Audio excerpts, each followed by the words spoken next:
I'm Eric Chemi, and this is Politely Pushy.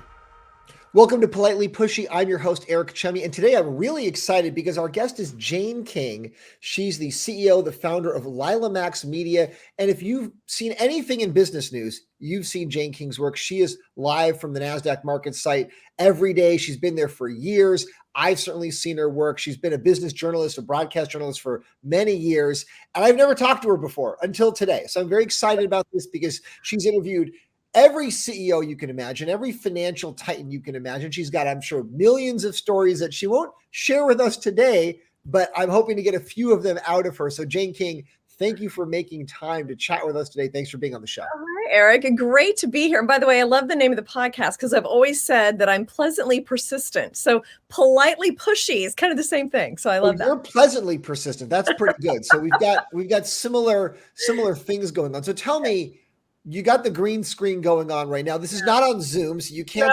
hide. You can't filter your way out of this. What is going on? Where are you today? So believe it or not, Eric, I'm in my bedroom in my Manhattan apartment, and I do a lot of broadcasts from here, which of course started during the pandemic. So it's just crazy how we adapted so quickly. And as you mentioned, I'm normally at the NASDAQ, and I do reports mainly for TV affiliates from their business reports, part of their morning shows. It's a syndicated product that they run.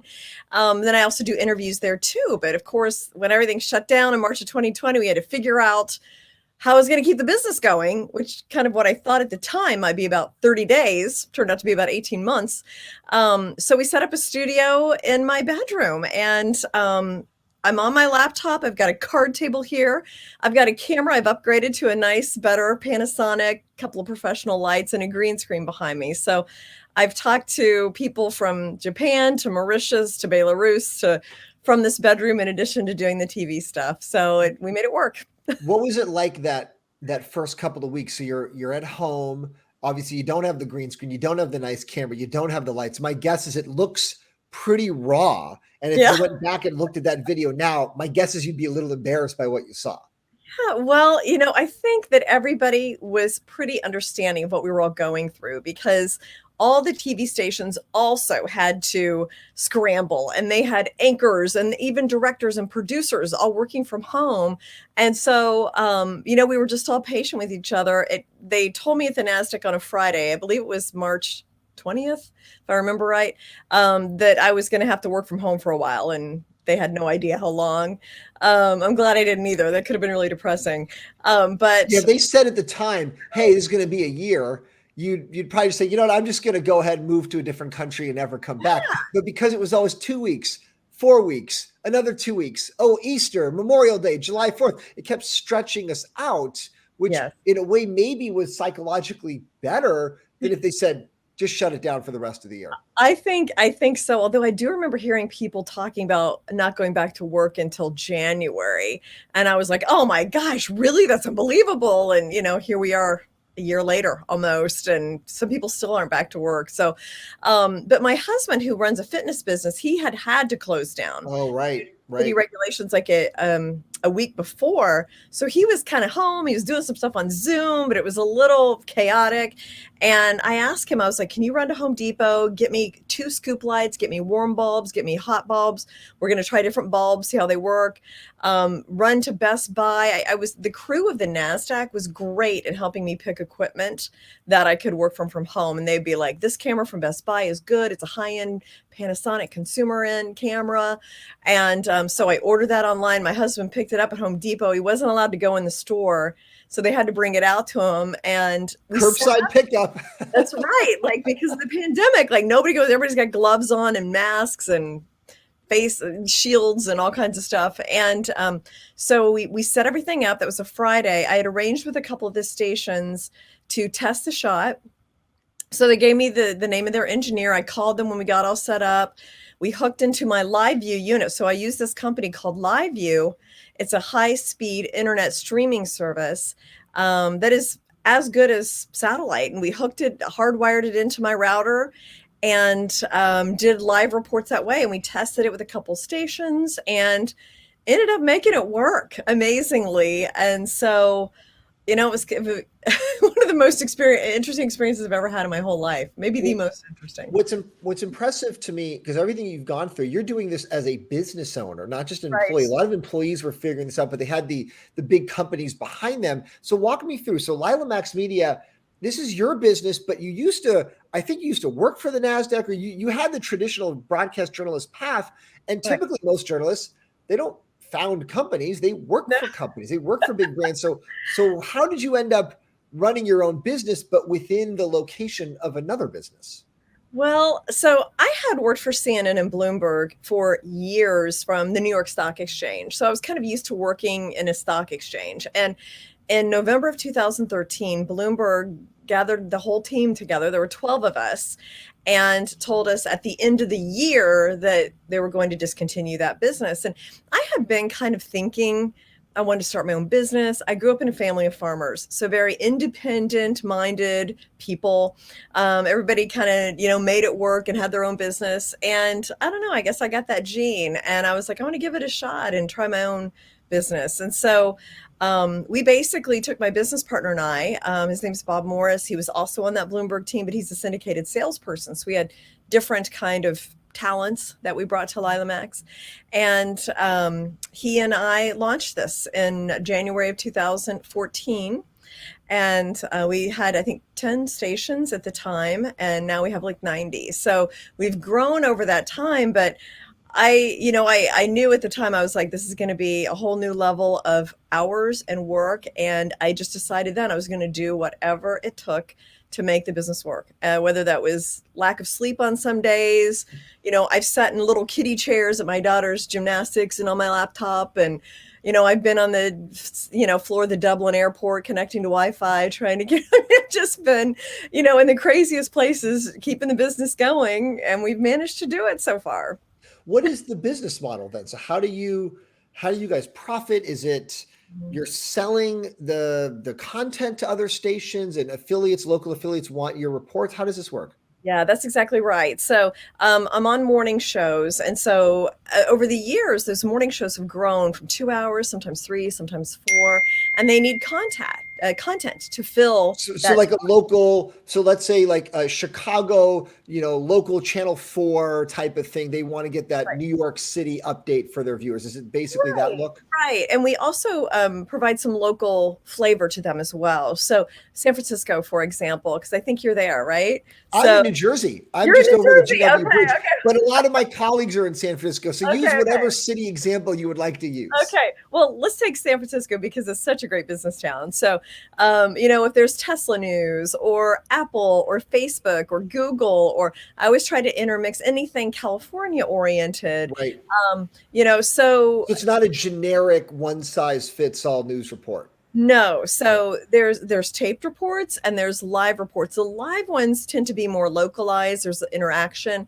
The taped ones are a lot of times more generic, and those are for smaller markets. But they also like just well, let's take a look with Jane at what the business headlines are for today. So it's a diversion from their weather and their traffic and their overnight fire and things like that. It's just more content for them. And a lot of times they can find a sponsor, which is ultimately, how the business model works. And is the idea for them, like you said, they have a sponsor for it, but is it also just, okay, we've got good content. It doesn't really cost us that much. We didn't have to, if you're that channel, we didn't have to hire another reporter or pay for some other form of content because you're syndicating it out for each channel. My guess it's relatively low cost. Yeah, that's right. And it's, it gives the producer a little bit of break. So newsrooms have not been hiring staff. They've been, especially on the morning show, have been reducing staff over the last few years. And so they're looking for additional content to kind of put it. And a lot of people like the fact that it's something different. It's not a repeat of what they had in the last hour. It's a little Right. bit different. Sometimes they'll run it a couple times. I do a variety of reports. There's like a morning business report. There's a shortened morning business report. It's like half the size. There's a tech report. I do an ag and energy report that runs in parts of the country where that's an important part of the economy. So they have their pick of different reports that they can run, and that helps them put together their show and get their content and maybe get a different sponsor. you have to have multiple personalities, right? Here's what's interesting in Iowa. Here's what's interesting in San Francisco. Here's what's interesting in New York. So to be able to think through all of those factors, how do you do it as one person? Well, I've been doing it a while, so I kind of have an idea of what companies are headquartered where, like I know, for example, energy is big in Texas, but they've also got, Southwest and American there, and now Tesla's moved there, and Samsung has set up a plant. So, I just have an idea of what parts of the country, the economies, what makes those economies tick. I do Hawaii, big in tourism, but they also have big agriculture there. Florida, same thing. So, I think it's just a matter of experience. I've always said I'd be good to run for president because I know about every region of the country's economy. True. True. Maybe we're going to be seeing that. Maybe this is be the Jane King interview that they find in the archives when you're running in 2040 or something. But so how do speaking of that, right? Think about politicians. They have to find this balance. How are you tough on your guests with your questions, but you want them to come back to do an interview in the future, right? We see, like in political debates, they rip each other apart. And then the guy that wins says, oh, well, the guy that I said was the worst person in the world last week, he's going to be my vice presidential running mate, right? So how do you find that balance of, I have to be a journalist, but I don't want them to never come back here? Well, so business and politics are very different. Like, I feel like politicians have to do media. Business doesn't always have to. In fact, a lot of times they just like to avoid it, especially if you're a big name company and you don't need it. How much free press does Apple get? And Facebook and Starbucks, I'm gonna get into all that with you in a second. So talk about that all the time. So what I find myself doing a lot of times, and I have a show that airs on Cron TV in San Francisco called Innovators, and I feature these innovative startup companies, and they do like the press. And I really am not so hard on them, except I might ask some questions, dig a little bit. How's your business? How do you make money? Like you asked me, how do you make money? I mean, that's ultimately what, they have to explain. A lot of these companies, they don't make any money, right? Well, they don't, or they're losing money. What's your business plan? Or I have talked to companies, startup social media networks. I'm like, how do you compete with a Facebook and a Twitter? And they'll talk about some unique thing that they have. And, so it's just kind of letting them tell their story and not being overly sugary about it, but rather just really probing exactly how their business works. What are they trying to do? What are their goals? What problems are they trying to solve? And I just focus on like more of a video profile with that interview.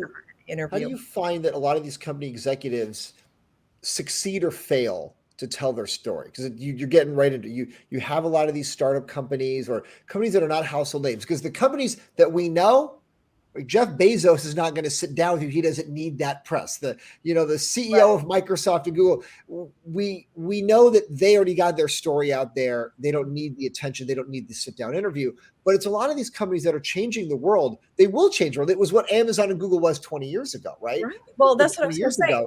There was a day when Jeff Bezos needed press, and, I was in a garage and so forth. So, exactly. So there's those companies that our kids will take for granted, but right now they want to get that attention. But my guess is you see how some of these companies succeed and fail to tell their story to a general audience that doesn't know who they are. So what is your takeaway from that? When you see certain people, you're just like, oh man, he should never be on TV. They need to get a different spokesman or vice versa. Well, I think enthusiasm for your business is absolutely important. Some excitement about what you're doing. And, I've interviewed a lot of people in the blockchain space. I've somehow become a mini expert in that. I've even got invited to some conferences and things. So those people are so passionate about this technology and what it can do for the world, the financial system, and even help solve poverty and prosperity. So I think enthusiasm for that. And there's a recognition that the world is changing from some of these people that, it is important to be environmentally sensitive and, take care of your workers and give something back. So I think a lot of those people get that that's where we're at right now as a global society. And then I also think people should not get too much into the weeds on what they do. Like, let's just focus that first interview on telling the story like you're telling it to your grandma. Like, Yeah. what is it you Yeah. do? And I a lot of times I will ask these companies, walk me through this. Is this an app I download on my phone? And then what do I do next? And then how do I use it at a store? And how do I order something? Or if it's say a renewable energy company, how much will this save on my bill? So I really always try to bring it down to the consumer. And And it's hard for them. I think sometimes it's hard because they're in their business day in and day out, and you're asking them questions as if you're a day one employee. Like, put me through the corporate training program. I don't know what you guys do. I just got hired, right? It's for them. My guess is it's hard for a lot of these executives to get back to the level of, yeah. hey, where was I 5 years ago before we had founded this company? And now it's hard for, I think, these executives to dumb it down, right? But you're asking them to dumb it down. I think it's hard. Well, and I always kind of tell them, so there's about 5 minutes before we actually start recording where you can chit chat with them a little bit. And so I always kind of use that time to warm them up, because a lot of them are nervous. A lot of them have not been on camera, and they ask questions like, suit jacket buttoned, not buttoned, and where does the mic go? And things like that. And their Right, hair's it's like stuff that you and I would have been worried about when we were 22, and we right. take that for granted now. So it's a good reminder, the same way that they take their knowledge for granted, we take certain experience and expertise for granted. Yeah. Well, and so that's that's an important thing. I try to just get them comfortable. And one thing I tell them is just act like we're having a cup of coffee. We're at Starbucks, we're sitting across the table, and you're just telling me about the company. Because what I really want ultimately is for them to be comfortable, because that's when they tell the best stories. I interviewed a gaming guy just this week who has a blockchain-based gaming system where the gamers can earn money through the game. And, I was like, well, tell me about that. Like, what are some stories, because he was talking a little bit about how, he's changed lives and stuff. He said there was a guy in the Philippines that runs this game who had never had a bed before and was able to earn enough money playing this video game that he could buy a bed. And so I was like, I love those personal stories too. So if CEOs have the couple of those that they can share, how they've changed somebody's life, those are always great to put in. That's impressive to Yeah. hear that emotional story, because we don't get a lot of that, especially with the tech, the business interviews. It becomes too much about the numbers and our revenues and our profit margins, and here's what Right. we're hoping our stock or our IPO is going to do. Yeah, and I kind of like, we will talk about that a little bit. How do you make money? What are your goals, strategic goals? Say, like, right now is a good time. What are you looking forward to the first quarter, second quarter, maybe entire 2022? What are some new products you'll be coming out with?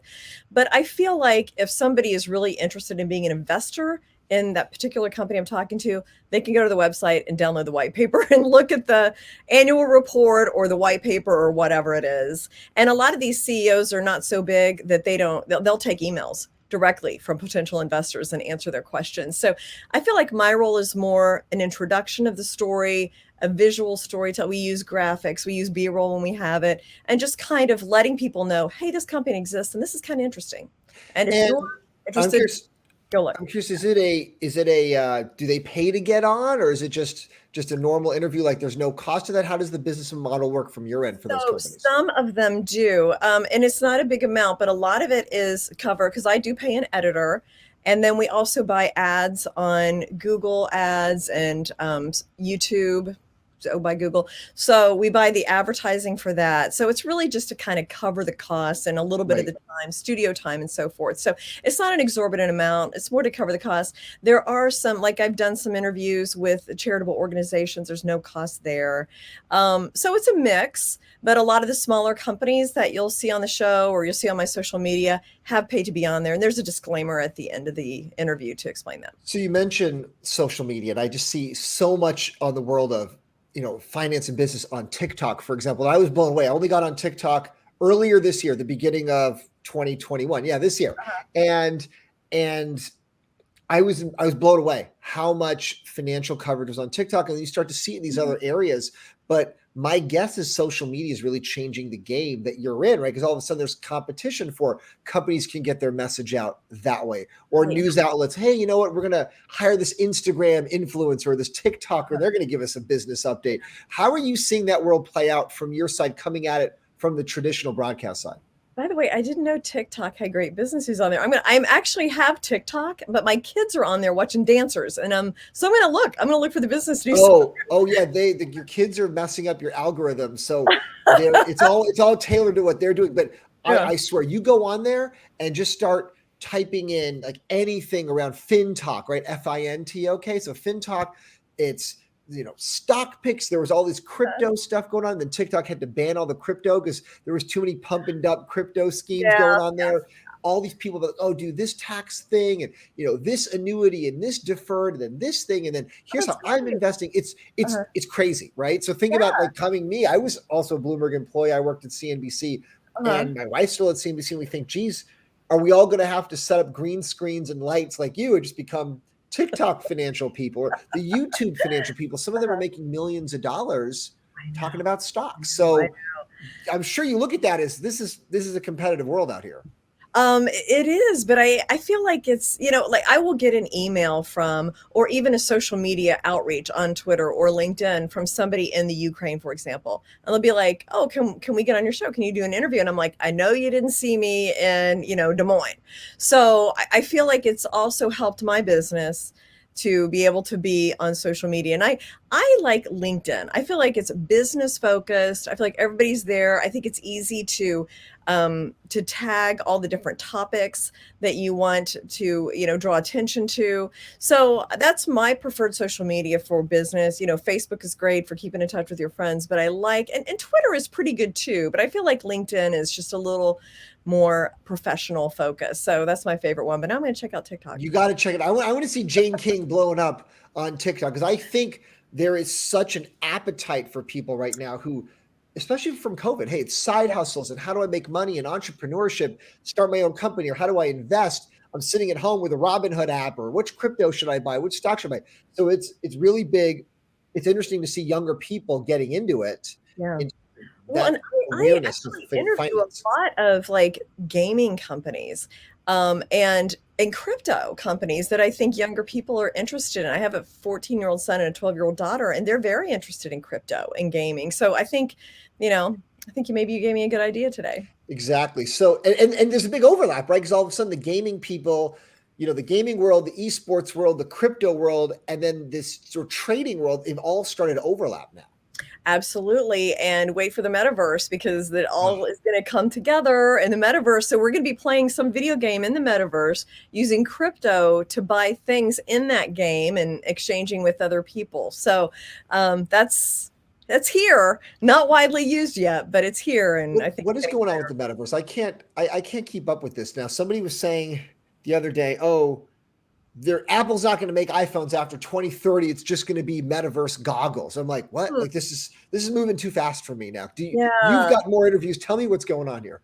Well, so I mean, you know what it is? It's like a digital world that you can go live in and have your own avatar. And my understanding is you can connect with people from another part of the country. You can play sports, you can have a meeting, you can kind of do all these things there.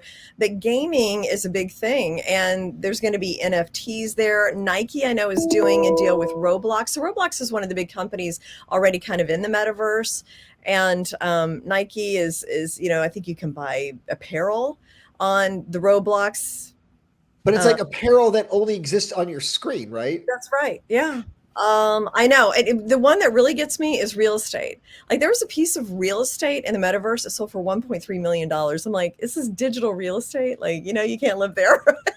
But I think people, I did ask somebody about this who was kind of more involved in the metaverse, and they said, well, first of all, it's like crypto that you pay for it. So it doesn't quite seem like the same amount of money. There's no legal contract, although it is on the blockchain. And they do believe it will increase in value as the metaverse grows. So I don't know. I'd rather have I get some of the things in the metaverse and gaming, but real estate, I'm not quite there yet. You'd rather have that Manhattan apartment than the same amount of money spent in crypto real estate. Right. No, yeah, don't get it. But I think it's coming. I think it's big. And I kind of watch my kids a lot for what they're interested in, what they're talking about with all their friends. And this is one of the things they do talk about. So, like it seemed weird to us. Like I remember when the internet first came around, I remember the first time I was on the internet. So it was like 1994. I was just graduated college. I was teaching a class at Purdue, my alma mater, and I could get on the internet there. And I remember being like, why would anybody shop on the internet? Like I can understand reading newspapers and doing research, but why would you shop on there? I mean, now here we are. So Right, right. So I guess we'll just fast forward a few years. How much are you learning from your kids when you do these interviews? How much of it is, oh, my kids are doing this versus the other way around? Like how much of it is, oh, I did this interview and now I can tell my kids about it? Are you I learning mean, more from work or more from home? they're giving me a ton of street cred because I could talk about things. But here's the thing, they love it too because I bring to them ideas. So there's a thing in New York called Crypto Mondays. Every Monday night, people get together. It's at a bar in Midtown near Times Square, and there's a speaker, and it's an expert. Somebody's written a book or started a business or something. And I will take my kids there sometime. They're allowed to get in, and they'll ask questions, and they're learning because I feel like this is a good chance for them to start early, learning about some emerging technologies. And, they're into it now and they're more easily malleable. They can accept these concepts that are hard for us to get, I think. But yeah, I'd say it goes back and forth. And I try to teach them as much as I can about the companies I'm learning about. And then I also take what they teach me to work. Talking about some of these companies, one question I wanted to ask you, you deal with a lot of companies when they have their IPO, right? They come to the NASDAQ, that's a big celebration. Yeah. They are announcing to the world, hey, we're officially a major league company now, we're public. But do you look at some companies and just think, I don't know if you should be public? I'm sure you don't say to them in real life, but when you're doing these interviews, you just think maybe you should have stayed private. I don't know if you can handle the attention and the press and the pressure and the publicity and all the attention that you get being a public company, that when you were private, you had a little bit of a safe space to focus more on the long term and not try to hit all these quarterly numbers. Yeah, I mean, there is certainly a benefit to going public, but there is certainly a benefit to staying private too. So, being public as a whole, and I do see some of them, come and ring the opening bell, and there's champagne and confetti, and I'm like, your headaches are just beginning. But Right, because they think it's like it's over. They're acting like we've accomplished something. No, no, yeah, you're just day one as a public company. All the headaches are still to come for you. yeah, and I'm sure that they know that. And it is quite a milestone to go public, but it is like a whole new set of regulatory issues. There's quarterly filings, there's, meeting all kinds of SEC regulations. Before they have gotten to that point, they have to meet some very strict financial standards, whether they choose the NASDAQ or the New York Stock Exchange to be able to go public. So they've already kind of been run through the financial ringer.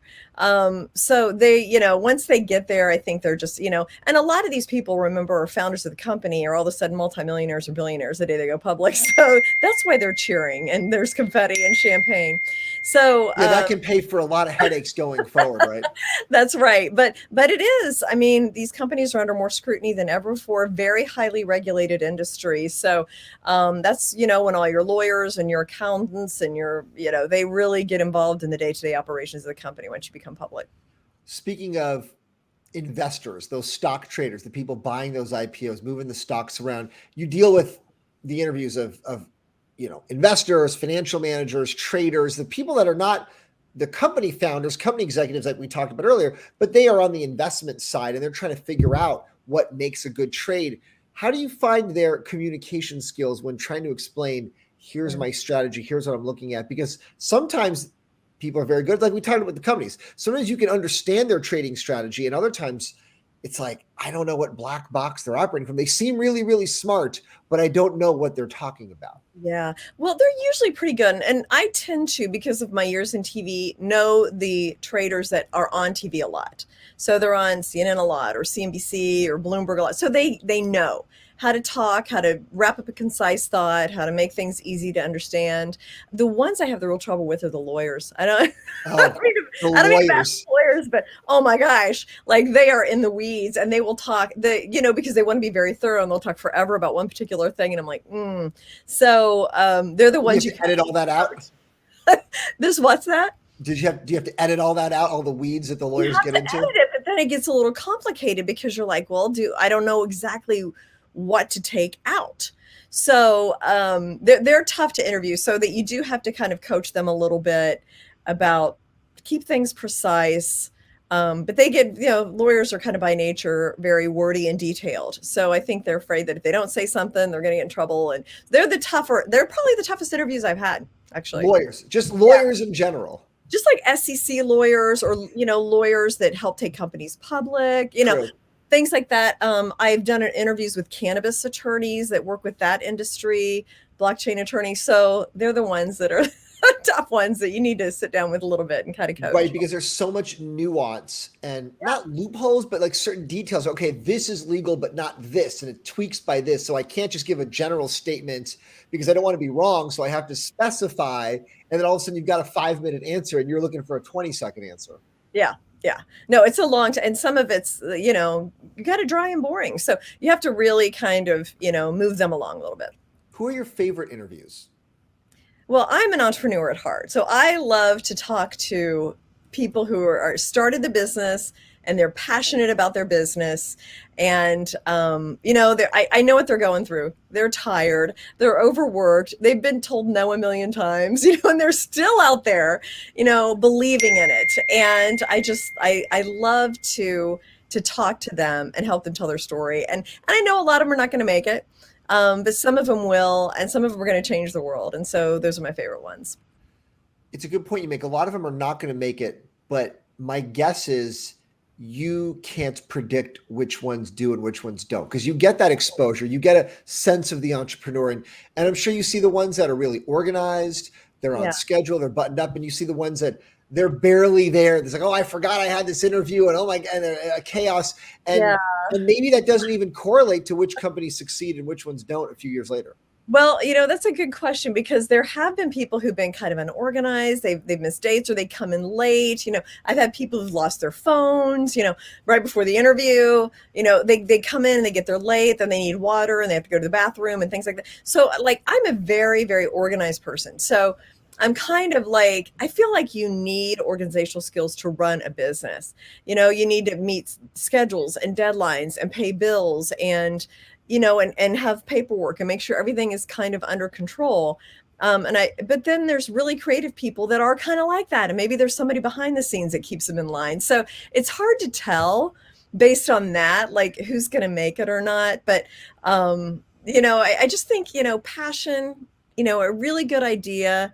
A lot of these are cutting edge technologies that are just in growing macro areas. Those are the ones that I feel like will really make it. What's your favorite industry right now? You talked about crypto, metaverse, everything going on there. Is that your favorite industry to interview right now? Is there something else that I think it is is. I think yeah. it is. I really, I kind of just stumbled into the blockchain crypto world. And I've had a friend in investment relations, and they're the ones who introduced me to these companies. And I didn't get it at first. And then after about 3 or 4 interviews, I was like, I'm getting it. I'm getting what blockchain can do. It can really disrupt the entire global financial system. It can create ownership for people who have never been able to own something before. They can own a piece of something and benefit from the upside and value of a piece of real estate or a piece of artwork. Blockchain allows all that to happen. So I feel like it's really an industry that could change things, although it's still very early. And talk about your own personal background, because my guess is there are a lot of people they look to you and say, hey, I want to be you when I grow up. I want to be on TV, be a business journalist, run my own company, live in Manhattan. You're doing it all. So what do you tell people who want to be you? Because my guess is you could not have predicted this when you're graduating from Purdue. You could have said, okay, in 2021, here's what I'm going to be doing. Here's what I'm going to do, where I'm going to live, what I'm going to be. It probably took a lot of unpredictable paths. Oh, yes. I mean, it's a crazy pathway. So my biggest piece of advice to young people, and I go speak back at my college a lot, is to say yes to almost everything. Not everything, and certainly nothing that looks shady or weird or illegal. But if you're tired and you're like, you know what, I've already done all this today, but do I need to go to this event tonight? I would say most of the time, get the energy and go because it tends to pay off. There's been a lot of things that I've done that I've been like, I don't want to do this. I'm tired. I've flown around the world and been exhausted and, hooked into Wi-Fi and been in different time zones. But I love the experience when it's all done. And I feel like it's helped me grow as a person and a professional. And speaking of being tired, just tell the audience, what time are you waking up every day? Oh, so I get up now at 1:30 in the morning. Um, A.M. 1:30 a.m. I get up at 1:30. So during the pandemic, a couple of my stations that I do recorded reports for got used to getting it early in the morning. And so I do those, record those at home, and then I get to the NASDAQ about 2:45, and then I start recording at 4:30 in the morning. That sounds pretty bad. I got to Yeah, be honest. it's not great. Do you ever get used to it? Yeah, I guess. I mean, you just get used to the management of time and what you need to do to be able to get through the morning and the day. You just get used to what you need to do by these certain times. In a way, it's okay, except I never stay any place too late on a weekday. Yeah, I was going to say, what time do you have to be in bed by? Well, I do take a nap in the afternoon. Okay. And then I usually go to bed about 9 o'clock at night. Oh, so So, you're only sleeping from 9 to 1:30. yeah, Plus, then you got to get that lunchtime nap in, the midday nap. right, right. Okay. It's Okay. not going to go on forever, but it's okay for now. How long can you keep this up for? How many years before you're like, I need to sell this? This needs to be somebody else's problem. We're getting there, I think. I mean, I would like to let somebody else take it over and have me kind of manage and look at more like bigger growth opportunities. So maybe that's what's in store for 2022. Oh, someone else could do the early shift and then you're running the company maybe on a 9 to 5 kind of schedule. Yeah, and kind of looking at some of these emerging technology things and seeing if those are ways that perhaps we can, maybe take Lilamex into that. Lilamex may be on the metaverse someday. We'll see. That would be cool, right? Also, if you could do your interviews on the metaverse and you could share it in that way, right, in that audience, and it's focused on crypto possibly or everything involved in it, that could be a really fun thing. And then maybe, yeah, then do you even have to wake up that early? It's like we're doing it on the metaverse. The time zones don't matter over here. You know what? That's really interesting. But the trouble is when you run your business day in and day out, you don't have time to look at the big picture because you're just so worried about, let me get the script written, let me get the Right. video edited, let me, make sure the station's dialed in, so forth. So what I would like to do is kind of get away from the grind and be more of a big picture person. Jane King, very, very amazing conversation. I mean, you're a pro, so you make Fair. my job easy because you know exactly what it's like to be in my shoes. You're a This pro is too. Thank you. This is fantastic. It's impressive to hear everything that you're doing, impressive to see where you're taking it to the next level. So my thanks to Jane King for joining me here. She's the CEO and founder of Lilamex Media. You can see her on stations across the country, live from the NASDAQ market site. If you want to be interviewed, I'm sure Jane would be happy to do that too. She's interviewing some of the most interesting and influential financial technology and business leaders from around the globe. So Jane, thank you again for joining us. Thank you. It's a pleasure. Of course, and thank you to my audience for watching and for listening to Politely Pushy. I'm your host, Eric Chemi, and we'll see you next time.